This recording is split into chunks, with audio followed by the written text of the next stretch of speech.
अस्सलाम वालेकुम बेलियो ते मित्रों जान दियो टोटियो की हाल ने। अल्लाह पाक तुहानू शाद रखे, आबाद रवो। अज ना इंजे ना एक वाकया तुहानू सुनाना है। हिंदुस्तान च ना ढेर तहजीबां ने ते उर्दू की जिहड़ी बेस है ना वो चूँकि लखनऊ च रखी गई सी ते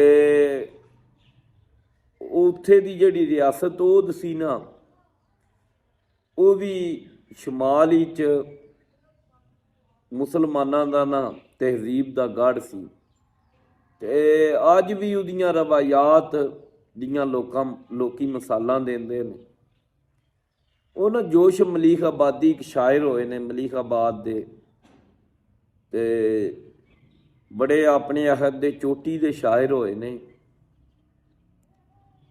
ते उन्हां दी ना एक गल तुहानू सुनानी है लखनऊ दे बारे। वो कहते हैं बाई कि ना साडे नवाब साहब बखे ते वो ना किसी केस च ना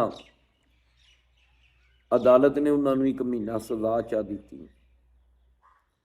जिस वे सज़ा चा सुनाई ना तो उन्हें आख्या जज साहब कोई मसला नहीं है, कलवा एक मेरा ना मुलाजम है, ये छोटा जिहा तो मेरे को आया, ये 24 घंटे मेरे नाल होंदा है। बस जूं मैं सौ जाना तो जाता है तो मेरे उठन तो पहला ये आए आंदा है ते मेरा इहदा चोली दामन का चौंक के साथ है तो इनू भी हजूर मेरे नाल ही जेल च भेज दिओ। वो जज अंग्रेज़ सी, उन्हें आख्या बा नवाब साहब गुनाहगार तुसीं हो, मैं किसी बेगुनाह बंदे नूं नहीं जेल च, इनका कानून ही कोनी है। उन्हें नवाब साहब ना 2 मिनट सोची पै गए। जिस वे सोची पे ना उन्हें आख्या अलाबा कलविया पजामा थले कर दे, हजूर की अदालत च ना पेशाब कर दे, हूँ तो धोईने अदालत च 1 महीना तेनू भेजन देना मेरे नाल ही। उन्हें पेशाब कर दिता।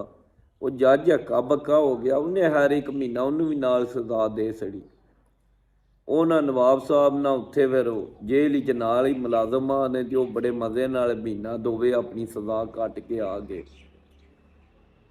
ऐ ना मैं मिसाल फिट पिया करना वा जिहड़ी है ना अपनी साडी वज़ीरे आला पंजाब साहबा, उन्हां दे नाल भी ना सारी टीम इंजें दी है।